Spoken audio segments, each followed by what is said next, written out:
o nosso Redentor Jesus Cristo.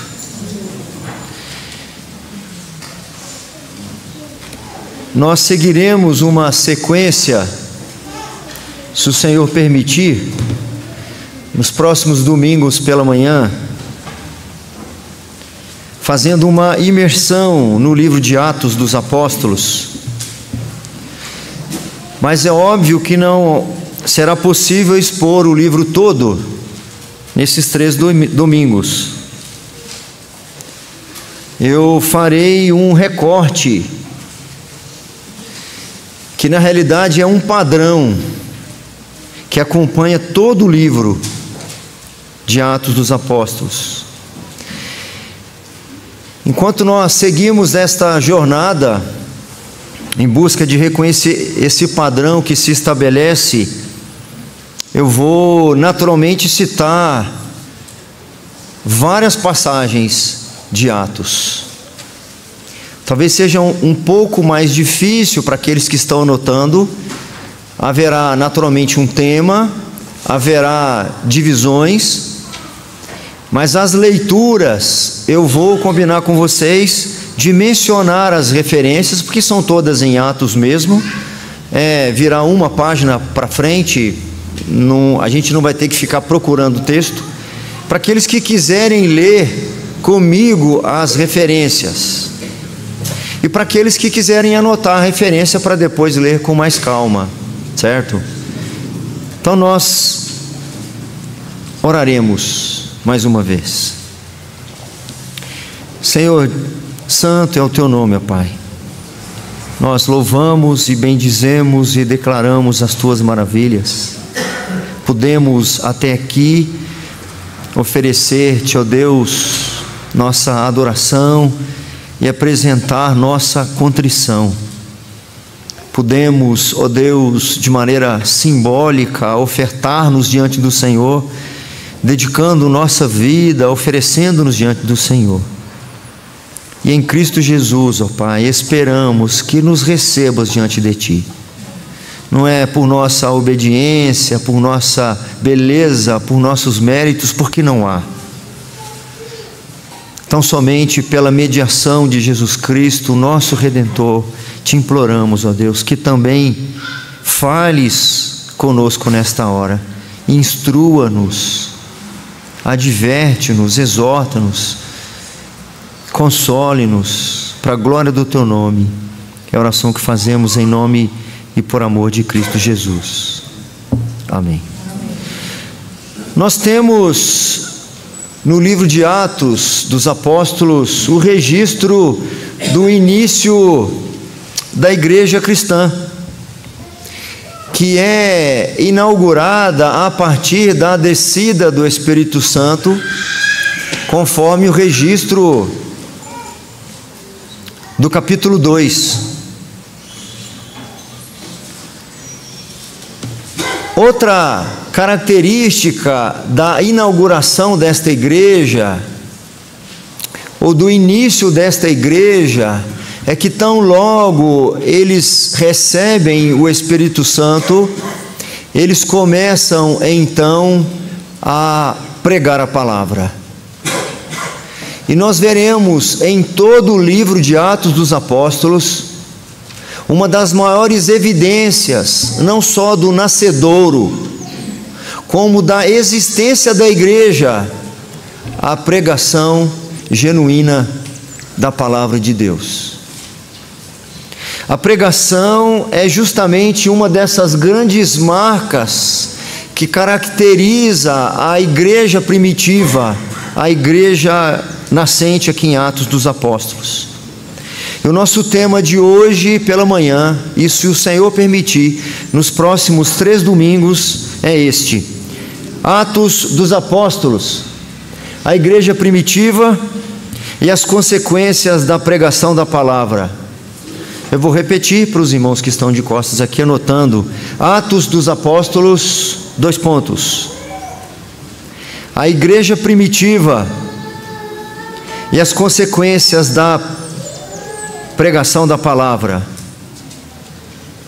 Nós começaremos a abordar esse padrão com o primeiro elemento, ou a primeira consequência.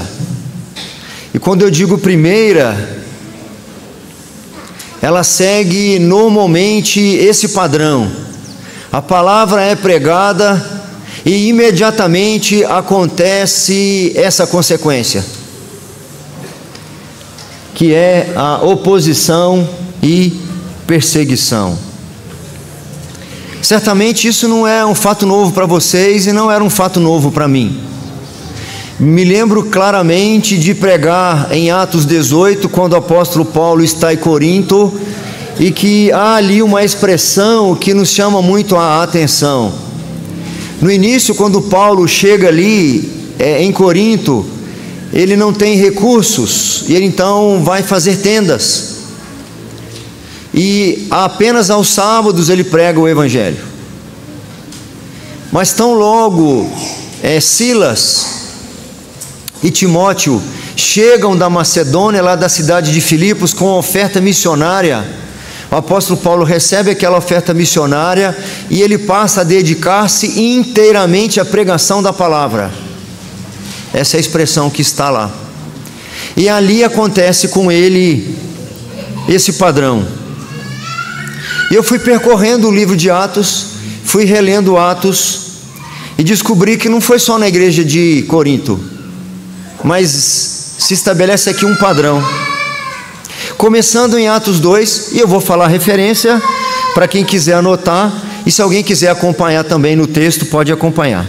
Atos 2, do verso 6 ao 13, nós encontramos ali no dia de Pentecostes, na descida do Espírito Santo. Atos 2, a partir do versículo 6.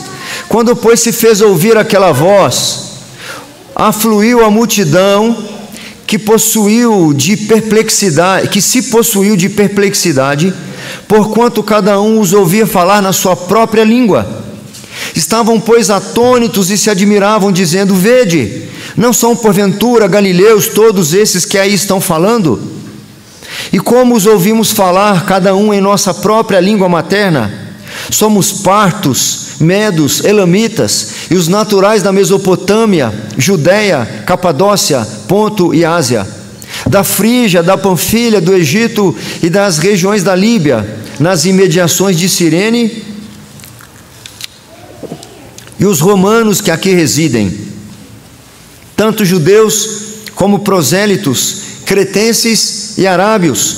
Como os ouvimos falar em nossas próprias línguas as grandezas de Deus, todos atônitos e perplexos, interpelavam uns aos outros: que quer dizer isto? À medida que os apóstolos começavam a falar das grandezas de Deus, de maneira compreensível a cada um, judeu e prosélito, aqueles que aderiam ao judaísmo, tão logo eles começaram a compreender os apóstolos falando das grandezas de Deus, nós encontramos no versículo 13: outros, porém, zombando, diziam: estão embriagados. Aqui, muito provavelmente, por não entenderem o que estava acontecendo, procuraram uma resposta qualquer para explicar aquele fenômeno, línguas de fogo, vento impetuoso, e os apóstolos, até então discípulos de Jesus Cristo, indoutos, incultos, homens simples, falando das grandezas de Deus, e cada um ouvindo na sua própria língua materna, foi mais fácil para eles criticar do que ficar em silêncio, aguardando algum entendimento da parte de Deus. Eram todos esses homens religiosos, e estavam numa celebração religiosa, eram todos afeitos, acostumados com os ensinos do Antigo Testamento. Eram, em princípio, homens crentes e tementes a Deus, e que deveriam, no mínimo, enquanto não compreendiam, aguardar em silêncio, mas foi mais fácil para eles criticarem. E a partir desse momento inicial, em que a igreja está sendo inaugurada, recebe o Espírito Santo e começam a pregar a palavra. Esse padrão vai se repetir em todo o livro de Atos. Basta algum discípulo de Jesus Cristo abrir a sua boca para falar das grandezas de Deus, da majestade do Senhor, da sua soberania, do nosso pecado incalculável, da nossa condenação eterna e da única possível solução para a remissão dos nossos pecados em Jesus Cristo, que começa a ver exatamente o que está ali: oposição e perseguição. Ainda em Jerusalém, agora no capítulo seguinte, para quem está anotando, no capítulo 3, a partir do versículo 11, nós encontramos ali Pedro e João, depois de curarem um coxo na porta do templo, e depois de curado, ele se apega a Pedro e João, conforme diz o versículo 11, apegando-se ele a Pedro e a João, todo o povo correu atônito para junto deles, no pórtico chamado de Salomão. À vista disto, Pedro se dirigiu ao povo, dizendo: israelitas, por que vos maravilhais disto? Ou porque fitais os olhos em nós, como se pelo nosso próprio poder ou piedade o tivéssemos feito andar? O Deus de Abraão, de Isaque e de Jacó, o Deus de nossos pais, glorificou a seu servo Jesus, a quem vós traístes e negastes perante Pilatos, quando este havia decidido soltá-lo. Vós, porém, negastes o santo e o justo, e pedistes que vos concedessem um homicida. Eles preferiram Barrabás do que a Jesus. Dessarte, matastes o autor da vida, a quem Deus ressuscitou dentre os mortos, do que nós somos testemunhas. Pela fé em nome de Jesus, é que esse mesmo nome fortaleceu a este homem, o coxo, que agora vedes e reconheceis. Sim, a fé que vem por meio de Jesus, deu a este saúde perfeita, na presença de todos vós. E agora, irmãos, eu sei que o fizestes por ignorância, como também as vossas autoridades.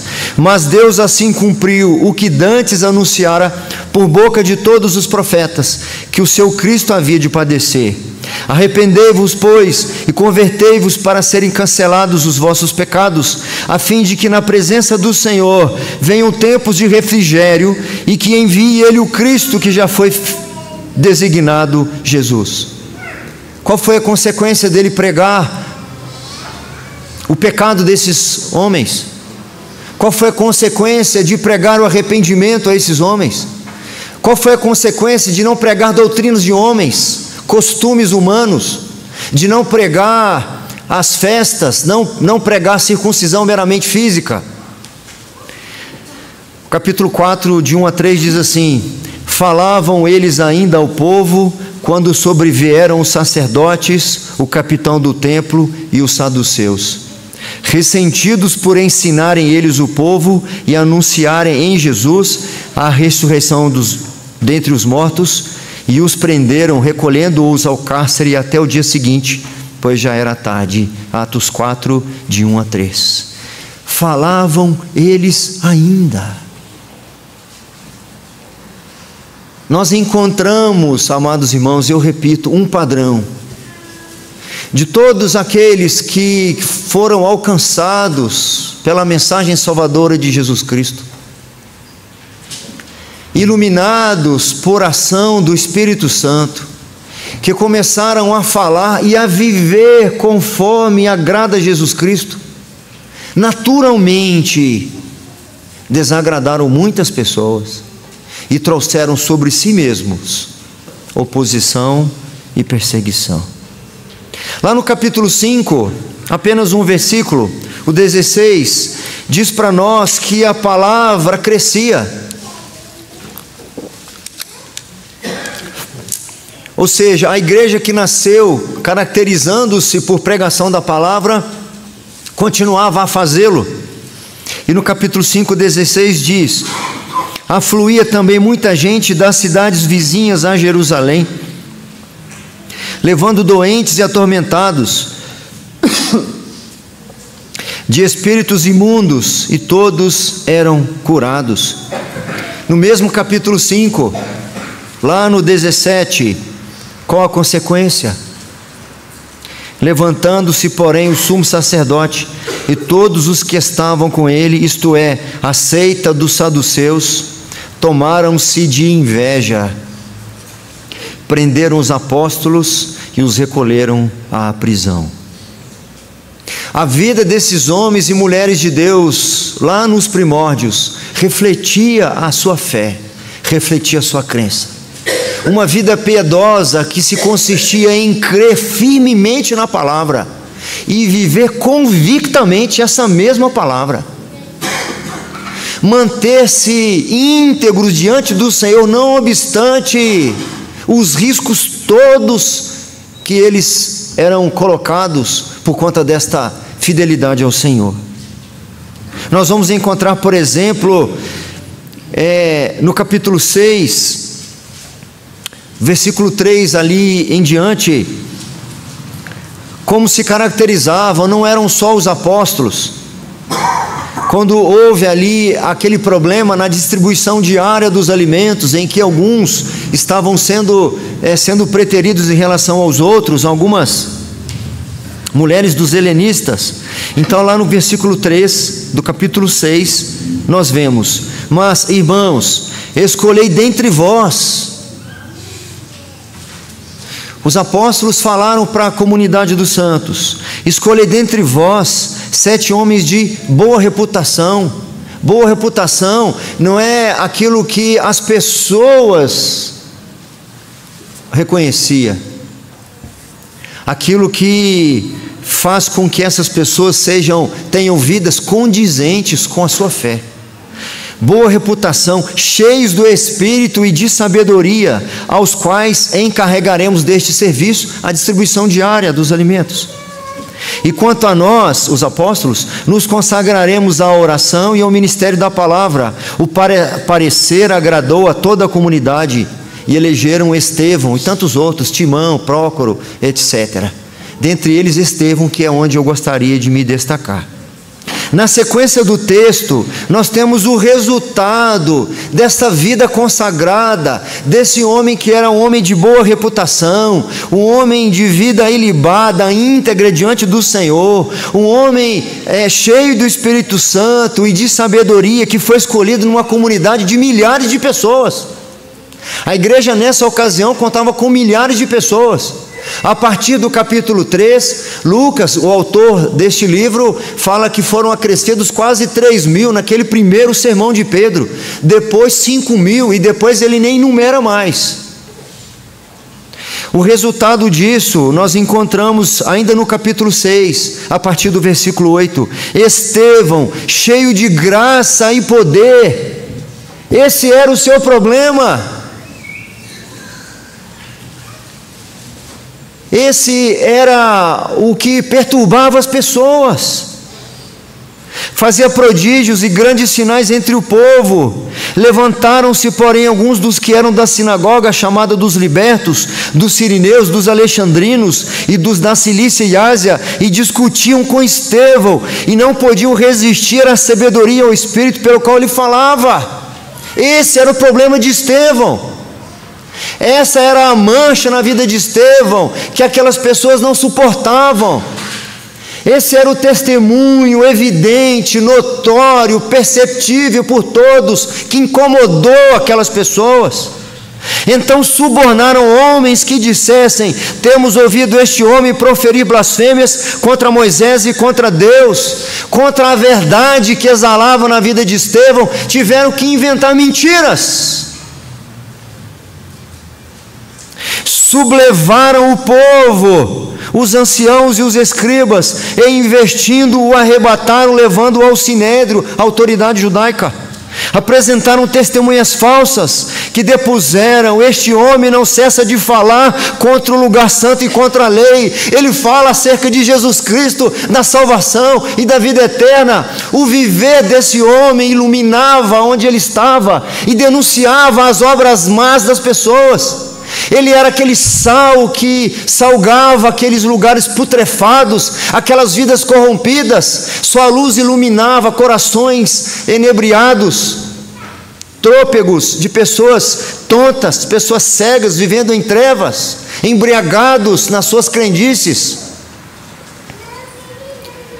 Porque temos ouvido, diz o verso 14, temos ouvido dizer que esse Jesus, o Nazareno, destruirá nesse lugar e mudará os costumes que Moisés nos deu. Todos os que estavam sentados no sinédrio, fitando os olhos em Estevão, viram o seu rosto como se fosse o rosto de anjo. Essa era a mancha dele, ser cheio do Espírito Santo, fazer sinais e prodígios, viver uma vida íntegra, fiel, abençoada e abençoadora diante do Senhor. Qual foi o desfecho para esse homem cheio do Espírito Santo, de boa reputação? Qual foi o desfecho diante do sinédrio? Vamos lá para o versículo 54. Ouvindo eles isto, ouvindo o que Estevão falava, porque se você for ler o capítulo 7 todo, você vai perceber que é como ele vivia e o que ele pregava. Ele discorre acerca dos patriarcas, acerca de Moisés e dos profetas, para anunciar Cristo. Quando ele termina de falar, diz o 54, ouvindo eles isto, enfureciam-se no seu coração e rilhavam os dentes contra ele, porque pregava a palavra. Eles, porém, clamando em alta voz, taparam os ouvidos e unânimes arremeteram contra ele, e lançando-o fora da cidade, o apedrejaram. As testemunhas deixaram suas vestes aos pés de um jovem chamado Saulo, e apedrejavam Estevão, que invocava e dizia: Senhor Jesus, recebe meu espírito. Então, ajoelhando-se, clamou em alta voz: Senhor, não lhes imputes este pecado. Com estas palavras, adormeceu. Esse é o padrão. Esse é o padrão, esse é o desafio, esta é a certeza de uma vida íntegra diante do Senhor, de todos aqueles que abrem a sua boca para testemunhar que Jesus é o Cristo, o nosso Redentor. Ainda como consequência da vida e da pregação de Estevão, as hostes inimigas se levantaram com ainda mais rancor. O capítulo 8 começa depois de dizer que de Saulo, diz assim: naquele dia, no mesmo dia do seu apedrejamento, levantou-se grande perseguição contra a igreja em Jerusalém, e todos, exceto os apóstolos, foram dispersos pelas regiões da Judéia e Samaria. E é muito interessante, porque lá no capítulo 11, no início do versículo 19, nós encontramos ainda ecos da morte de Estevão, ou naturalmente do seu testemunho e de sua pregação. Então os que foram dispersos por causa da tribulação que sobreveio a Estevão se espalharam até a Fenícia, Chipre e Antioquia. O testemunho dele era tão irrefutável, ninguém conseguia prevalecer diante da sabedoria que ele demonstrava, que não se atenuou a oposição nem a perseguição ao matá-lo. Eles tiveram que ir além, tiveram que perseguir a igreja, e eles foram dispersos por Samaria, e eles não se satisfizeram em perseguirem-nos até Samaria, os espalharam na Fenícia, Chipre e Antioquia. Atos dos Apóstolos, a igreja primitiva e as consequências da pregação da palavra, oposição e perseguição. Mas prossigamos. No capítulo 10 e 11, o evangelho continua sendo pregado, e agora ele vai ser pregado aos gentios, porque aqueles estrangeiros que estão em Atos 2 eram judeus que moravam em Roma ou na Arábia, os cretenses, etc. Eram judeus ou prosélitos que praticavam a religião judaica. Mas a partir do capítulo 10, o evangelho começa a ser pregado aos gentios, até que eles recebem o Espírito Santo. E qual que é a consequência disso? No início do capítulo 12, nós vemos a consequência do evangelho se espalhar agora para as outras nações. Capítulo 12, de 1 a 3. Por aquele tempo, mandou o rei Herodes prender alguns da igreja para os maltratar. fazendo passar a fio de espada a Tiago, irmão de João. Vendo ser isto agradável aos judeus, prosseguiu prendendo também a Pedro, e eram os dias dos pães asmos. Todos, em todo o tempo, que foram alcançados por esse Evangelho de Cristo, se quiser de fato viver de forma íntegra, de forma correta, justa diante do Senhor, vai encontrar resistência e oposição, às vezes dentro da própria família. O que dizer do apóstolo Paulo, meus irmãos, que começa o seu ministério quando ainda Pedro está em evidência, depois começa a se reverter, Pedro começa a não ser tão mencionado mais, e Paulo começa a ser. Mas no capítulo 9, logo depois do seu batismo, Paulo começa lá mesmo em Damasco a pregar, demonstrando que Jesus é o Cristo. A gente vê isso lá no capítulo 9, verso 22. E no versículo 23, no versículo seguinte, diz-nos: decorridos muitos dias, os judeus deliberaram entre si tirar-lhe a vida. Por que tirar-lhe a vida? Porque ele estava demonstrando que Jesus é o Cristo. Minha tese é essa, de que como consequência da pregação da palavra em Atos dos Apóstolos, há oposição e há perseguição. E eu estou comprovando a minha tese.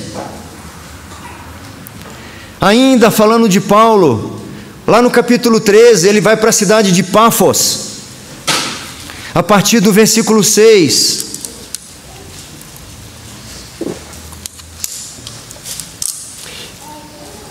Encurtando os textos, eu não vou mais aqui reafirmar que eles estavam pregando e vivendo o Evangelho. Eu vou destacar agora só a consequência disso. Lá no capítulo 13, a partir do verso 6, havendo atravessado toda a ilha até Pafos, encontraram um certo judeu mágico, falso profeta, de nome Barjesus, o qual estava com o procônsul Sérgio Paulo, que era homem inteligente. Este, tendo chamado Barnabé e Saulo, diligenciava para ouvir a palavra de Deus, mas opunha-se-lhe Elimas o mágico, porque assim se interpreta o seu nome, procurando afastar da fé o procônsul. Ele estava interessado em ouvir a palavra, mandou chamar Barnabé e Saulo, começou a ouvir a palavra, mas um sujeito se levanta e começa a se opor, para que o procônsul Sérgio Paulo não ouvisse a palavra do Senhor. Em Antioquia, ainda no capítulo 13, lá no versículo 44, Paulo está lá em Antioquia pregando o Evangelho. No sábado seguinte, afluiu quase toda a cidade para ouvir a palavra de Deus, mas os judeus, vendo as multidões, tomaram-se de inveja e, blasfemando, contradiziam o que Paulo falava.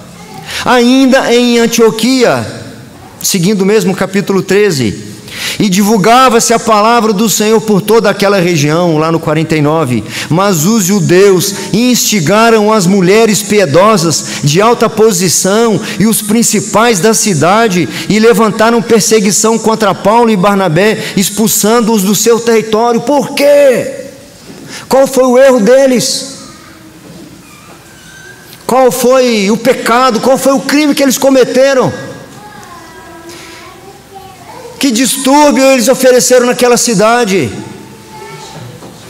Em Icônio, lá no capítulo 14, a partir do 2, mas os judeus incrédulos incitaram e irritaram os ânimos dos gentios contra os irmãos, contra os crentes.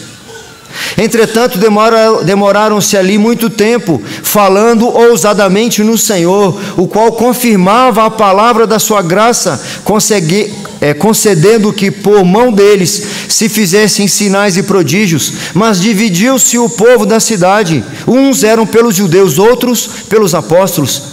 E como surgisse um tumulto dos gentios e judeus, associados com suas autoridades, para os ultrajar e apedrejar, sabendo eles, fugiram para Listra e Derbe, cidades da Licaônia e circunvizinhança, onde anunciaram o Evangelho. Fugiram para Listra,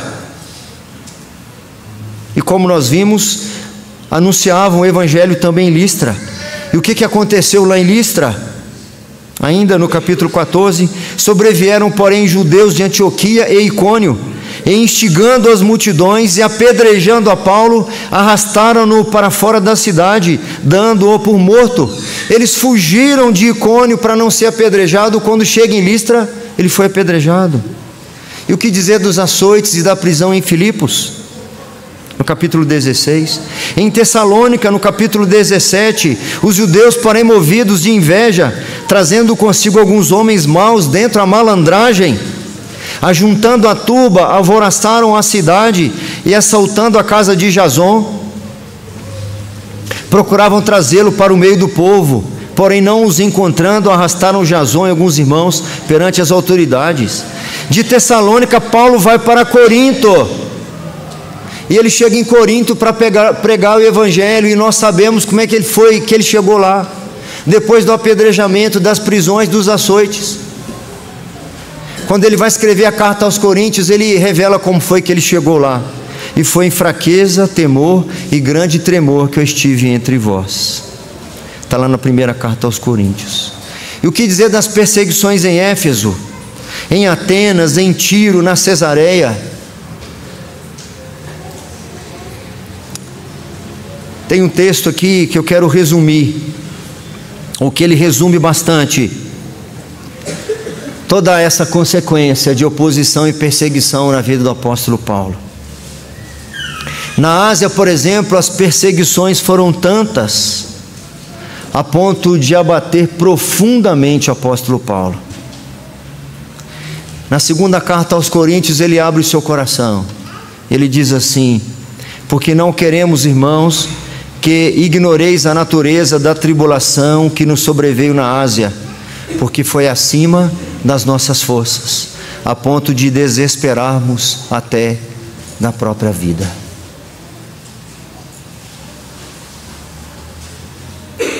Há uma descrição bem detalhada das oposições e perseguições que o apóstolo Paulo sofre por conta de pregar e de viver o Evangelho de Cristo, que estão descritas lá na segunda carta aos Coríntios, no capítulo 11. Aplicando isso para nós, 3 aplicações. A primeira delas: temos de pregar o Evangelho. Se somos igreja cristã, se fomos um dia contagiados pela loucura da pregação, somos hoje devedores. O apóstolo Paulo diz o seguinte: se anuncio o Evangelho, não tenho de que me gloriar, pois sobre mim pesa esta obrigação, porque ai de mim se não pregar o Evangelho. Uma das marcas, uma das principais marcas de uma igreja bíblica é a pregação genuína da palavra de Deus, é pregar e viver a palavra de Deus. Não devemos ser covardes, com medo de, às vezes, romper uma tradição familiar, só porque a sua família anda às cegas, longe do Evangelho, e você não quer afrontá-los ou criar problemas com ele, você nega Jesus Cristo. Adia, dentro do que você pode fazer, um compromisso com Jesus Cristo para agradar pessoas. Ou você mantém aquele namoro sujo, ímpio, ofendendo Cristo Jesus, negando Cristo Jesus, desonrando o Evangelho de Jesus Cristo, para não afrontar esse namorado, essa namorada que está te afastando do Senhor. O mesmo apóstolo Paulo a Timóteo, ele diz assim: porque Deus não nos tem dado espírito de covardia, mas de poder, de amor e de moderação. A igreja desses dias A igreja lá de Atos tinha uma oração, meus irmãos. Nós encontramos logo no início de Atos: agora, Senhor, olha para as suas ameaças, olha para as oposições e as perseguições. E o interessante é que eles não pedem para que o Senhor cessasse a oposição, nem diminuísse ou arrefecesse as perseguições. O que eles pedem? Agora, Senhor, olha para as suas ameaças e concede aos teus servos que anunciem com toda intrepidez a tua palavra. É isso que eles pediam. Uma segunda aplicação para nós: além de sermos caracterizados em pregar o Evangelho, número 2, temos de viver o Evangelho. O mesmo apóstolo Paulo, tão perseguido, escreve aos Filipenses: vivei acima de tudo por modo digno do Evangelho de Cristo, para que, ou indo ver-vos ou estando ausente, ouça no tocante a vós outros que estáis firmes em um só espírito, como uma só alma, lutando juntos pela fé evangélica. E quando ele diz aqui a fé evangélica, ele está dizendo um corpo de doutrinas, de verdades bíblicas, não doutrinas de homens. Que vocês estão unidos nisso, porque não pode haver unidade entre nós, não pode haver unidade entre cristãos, entre religiosos que não comunguem com a mesma fé bíblica. Há alguns pontos que são essenciais e inegociáveis, que não basta só usar o nome de Jesus Cristo para que de alguma forma me faça que eu me junte a Ele, ou eu diga que somos do mesmo corpo. Não somos do mesmo corpo se não tivermos essa mesma fé evangélica, que deve ser pregada e deve ser vivida. E aí, meus irmãos, minha oração é que o Senhor em mim, na minha família e em nós todos, levante uma geração de crentes corajosos, dispostos a viver o Evangelho. Mesmo que a gente tenha que falar não para a mamãe, para algum pecado que ela pediu para eu cometer. Mesmo que eu tenha que dizer não para o papai, quando ele diz assim: fala que eu não estou. Papai, eu não vou dizer isso. Não vou dizer isso. Eu não vou mentir. Mesmo que estejamos sujeitos a consequências das mais difíceis, das pressões que nós vivemos, que somos submetidos muitas vezes para agradar as pessoas. Crente verdadeiro não se importa em agradar as pessoas, ele se importa em agradar Jesus Cristo. Terceira aplicação para nós, e essa talvez seja uma das mais perigosas: não devemos ser oposição à palavra. Antes do Império Romano, um governo ímpio, pagão, se levantar contra os cristãos, quem se levanta eram os próprios judeus, os detentores dos oráculos do Senhor, os que receberam do Senhor a palavra, os que a ensinavam. Os religiosos da época é que eram os tropeços, que eram oposição.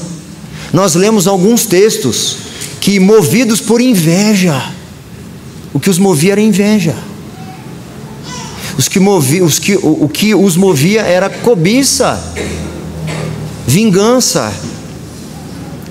Não podemos ser obstáculos ao avanço do reino. Não podemos ser instrumentos do inimigo de Cristo e de sua igreja. Não podemos ser tropeço para os que querem pregar a palavra, ensinar a palavra e seguir a palavra do nosso Senhor Jesus Cristo. Ele mesmo, o nosso Senhor, em Mateus 18, ensina-nos: qualquer, porém, que fizer tropeçar a um destes pequeninos, e pode parecer que ele está se referindo apenas às crianças, mas ele vai intercambiando das crianças, ele vai intercambiando com os que anunciam o Evangelho. Qualquer, porém, que fizer tropeçar um destes pequeninos, que creia em mim, melhor lhe fora que se pendurasse ao pescoço uma grande pedra de moinho, e fosse afogado na profundeza do mar.